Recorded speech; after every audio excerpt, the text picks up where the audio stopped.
Hello everyone, welcome back to the channel. Today we are going to start with the fifth part of human reproduction, that is oogenesis and menstruation cycle.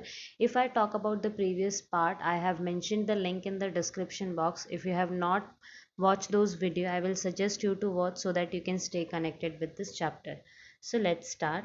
If I talk about oogenesis, इसके बारे में मैंने आपको पहले थोड़ा सा idea दिया था, but still just have a quick look on this. सो अगर मैं oogenesis की बात करूँ तो oogenesis एक प्रोसेस है जिससे क्या होगा, फीमेल गैमेट जो है वो मेच्योर हो जाएंगे यानी प्रोड्यूस हो सकते हैं। तो उसको हम क्या बोलेंगे, ओवम। तो ओवम जो है वो फीमेल बॉडी के अंदर मेच्योर हो रहे, सो दैट क्या हो जाएगा, there is formation of female gamete. So जैसे आपको ये डायग्राम में दिख रहा होगा, ओवरी जो है उसको हम लोग प्राइमरी सेक्स ऑर्गन बोलेंगे, जिसके अंदर एक्चुअली फीमेल गैमेट जो है वो प्रोड्यूस या मेच्योर होने वाला है। तो दिस इज द ओवम जो कि ओवरी के अंदर मेच्योर हुआ है, और ओवरी जो है वो प्राइमरी सेक्स ऑर्गन या गोनाड बोल सकते हैं। Now will go in to the detail part of this कि कैसे ओवम जो है वो प्रोड्यूस या मेच्योर होते हैं इनसाइड द ओवरी। तो अगर मैं ओवरी के अंदर की बात करूँ तो there is a lining which is known to be germinal epithelium. Germinal epithelium जैसे मैं बताती हूँ, ये ओवरी जो है इसकी जो लाइनिंग होती है, यहाँ पर बहुत सारे जर्मिनल एपिथेलियम सेल्स होते हैं। ये जो जर्मिनल एपिथेलियल सेल होते हैं ये कुछ छोटे होते हैं साइज में और कुछ बड़े होते हैं। The cells which are larger in size, इनमें से जो बड़े सेल्स होते हैं वो क्या करेंगे, माइटोटिक डिवीजन कॉज करेंगे। माइटोटिक डिवीजन मैं आपको ऑलरेडी बता चुकी हूँ कि एक सेल जो है वो दो सेल में डिवाइड होता है। पेरेंट सेल से ऑफस्प्रिंग्स जो होते हैं वो आइडेंटिकल टू ईच अदर, या they are identical to each other in the sense दोनों भी सेम नंबर ऑफ क्रोमोसोम्स जो है वो कैरी करते हैं। So they are going to have a mitotic division and they are known to be undifferentiated germ cells. Undifferentiated germ cell से क्या मतलब हो गया कि इनका जो फंक्शन, या ऐसे बोल सकते हैं जो इनका मेच्योरिटी है वो चेंज होते जाएगा, और इनका मेच्योरिटी जो है वो अलग अलग सेल्स में इनको फॉर्म करेगा। इसी वजह से इनका रोल फिक्स नहीं है, इसी वजह से इनको अनडिफरेंशिएटेड जर्म सेल्स बोला जाता है। सो अगर मैं इजी वे में बोलूँ तो जो जर्म सेल्स थे, कुछ जर्म सेल्स जो बड़े थे, उन्होंने क्या किया, माइटोटिक डिवीजन किया और उन्होंने और आगे सेल्स को प्रोड्यूस किया, और ये जो दो सेल्स फॉर्म हुए हैं इनको हम बोलेंगे एग मदर सेल्स या oogonia. So I hope the concept is very clear. This are the large epithelium cell and these cells which are formed through mitosis are known to be egg mother cells और उगोनिया। अब ये उगोनिया आगे क्या करेंगे वो देखते, ये देख रहे हैं हम, उगोनिया प्रोड्यूस हो चुके हैं। अब अगर मैं इनके डिटेल में जाऊँ, so there is an ovary. Ovary के बाहर, ओवरी के यहाँ पर जर्मिनल एपिथेलियम थे। अब जैसे ही यहाँ पर जो उगोनिया यानी कि एग मदर सेल्स जो है ये क्या करते हैं, when they are going under mitotic stage and they are forming some primary oocytes। ये प्राइमरी oocytes फॉर्म करने से पहले जब एग मदर सेल्स जो है वो आगे जाकर क्या करते हैं, प्राइमरी oocytes में कन्वर्ट हो जाते हैं थ्रू माइटोटिक डिवीजन। तो ये जो ऊगोनिया है जो फॉर्म हुआ है और माइटोटिक डिवीजन की वजह से प्राइमरी oocytes फॉर्म कर रहा है, ये क्या करते हैं, इनसाइड मूव करने शुरू करते हैं। Inside part is known to be the stroma of the ovary. मतलब ये ओवरी जो होता है ये पूरा होता है ऐसा, और अंदर के पार्ट को हम स्ट्रोमा बोलते हैं। तो ये जो उगोनिया है ये क्या करते हैं, अंदर की तरफ एंटर करना शुरू करते हैं, यानी कि through a egg tube of Pfluger they enter inside the stroma. और जब वो स्ट्रोमा के अंदर एंटर करते हैं उनको हम एग नेस्ट, मतलब बहुत सारे ऐसे छोटे छोटे एग नेस्ट बनाते हैं। और ये जो एग नेस्ट है ये क्या करेंगे, अपने आजू बाजू में बहुत सारा मास जनरेट करना शुरू करेंगे। और वो जब मास जनरेट करते हैं अपने आजू बाजू में, तब हम उनको प्राइमरी oocytes बोलते हैं। If you want to go detail around that you can remember this, और else for the simpler version we can just remember कि क्या हो गया है, जर्मिनल एपिथेलियम में से जो लार्जर सेल थे उन्होंने, they have undergone some mitotic, मतलब जो लार्जर सेल थे they have undergone some mitotic division और उन्होंने oocytes फॉर्म किया है। ये oocytes have again undergone some mitotic division और उन्होंने प्राइमरी oocytes जो है वो फॉर्म किया है।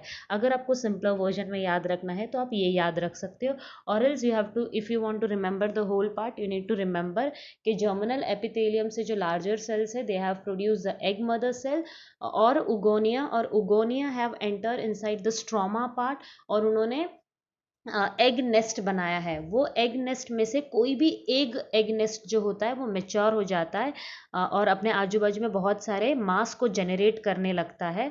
और वो मास जब जनरेट हो जाता है उसके आजू बाजू में, उसको हम प्राइमरी oocyte बोलते हैं। As we all know that sperms जो होते हैं वो लार्ज अमाउंट में बॉडी से रिलीज होते हैं, इसी वजह से वो बहुत सारे प्रोड्यूस होते हैं बॉडी में।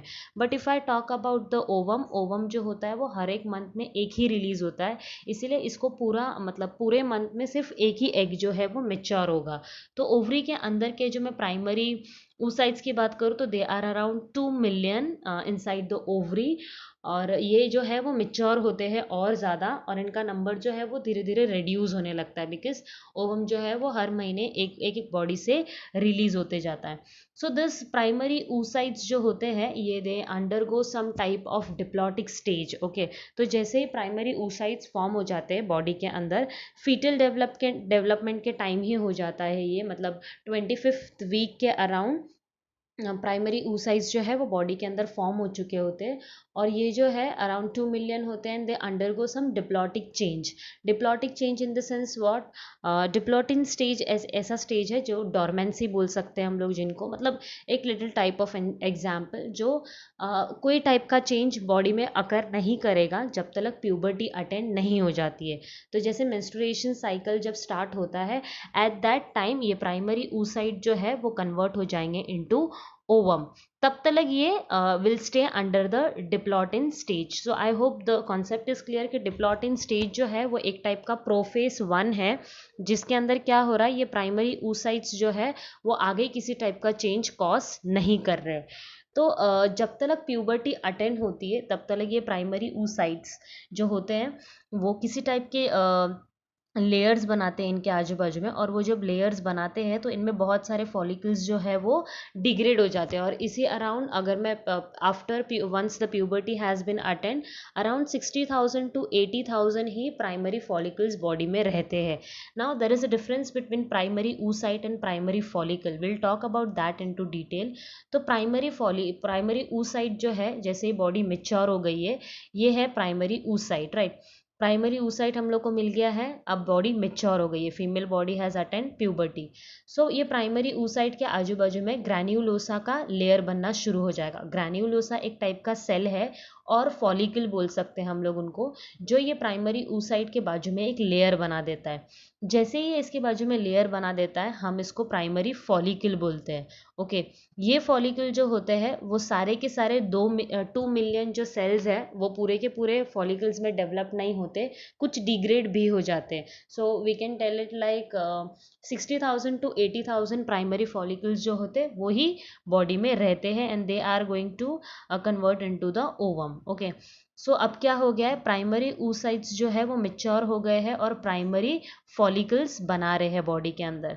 Now this primary follicle are going to mature into secondary follicle. तो प्राइमरी फॉलिकल के बाजू में ग्रैन्युलोसा सेल्स थे जो इनको नरिशमेंट में हेल्प करेंगे, यानी कि ये फॉलिकल सेल जो है वह प्राइमरी oocyte जो है उनको क्या करेगा, नरिश करेगा, वो न्यूट्रिशन देने का काम करेगा। जैसे ही इनका न्यूट्रिशन खत्म हो जाएगा, बाहर एक और लेयर बन जाएगा, तब हम ये सेल को बोलेंगे सेकेंडरी फॉलिकल। तो when there was one layer of granulosa we called it as primary follicle. जब 2 लेयर बन गया हमने इसको बोला सेकेंडरी फॉलिकल।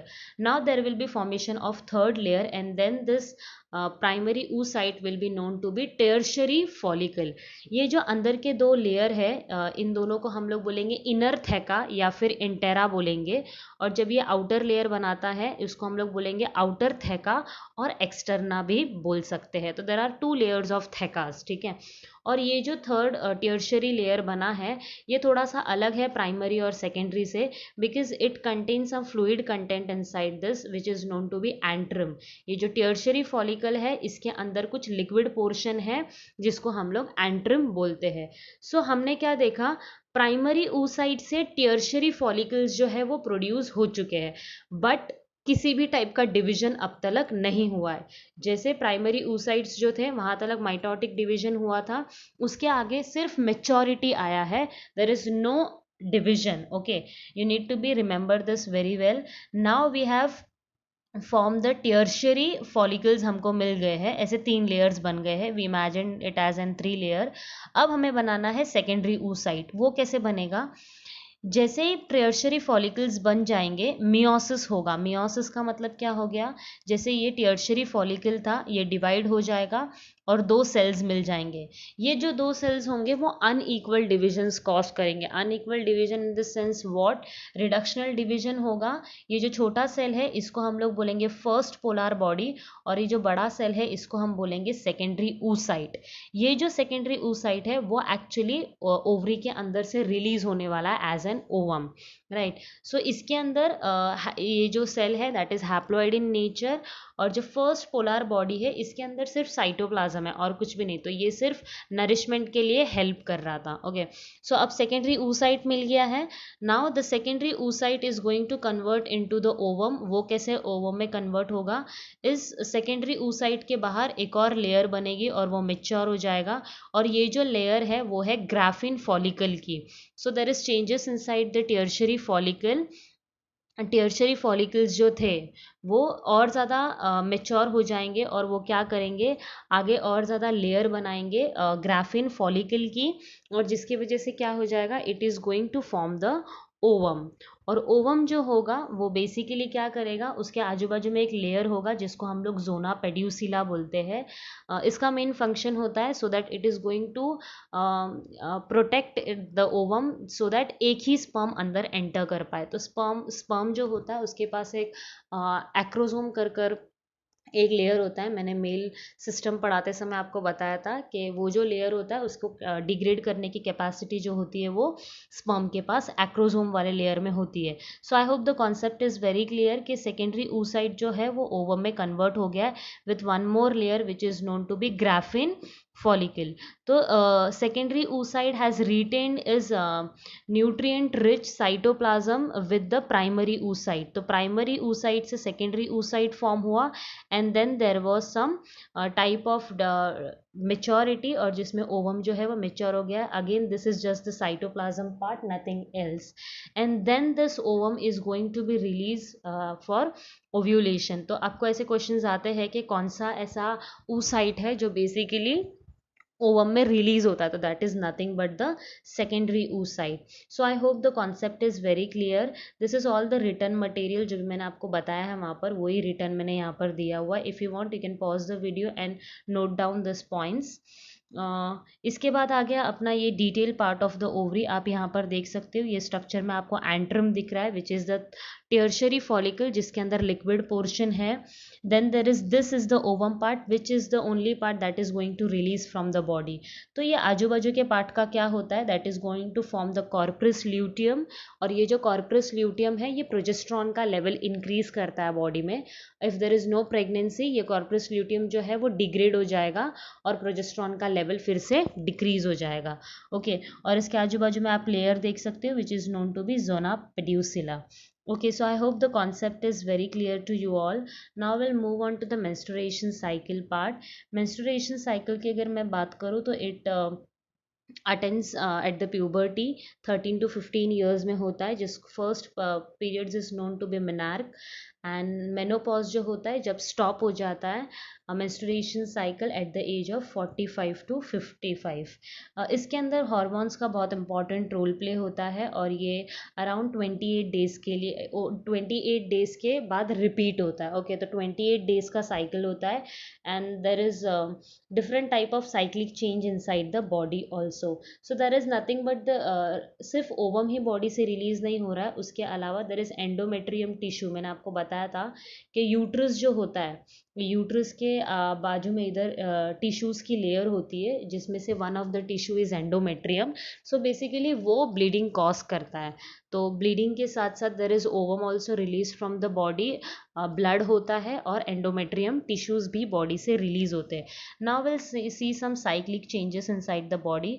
सो मेंस्ट्रुएशन फेज जो होता है वो 3 या 5 डेज के लिए हो सकता है, जिसमें क्या क्या रिलीज हो रहा है? एंडोमेट्रियम ब्रेक, उसके अलावा ब्लड रिलीज हो रहा है, अनफर्टिलाइज ओवम रिलीज हो रहा है और प्रोजेस्ट्रॉन का लेवल डिक्रीज हो रहा है। जैसे मैंने आपको बताया कॉर्पस ल्यूटियम जो है वो प्रोजेस्ट्रॉन का लेवल इंक्रीज करता है।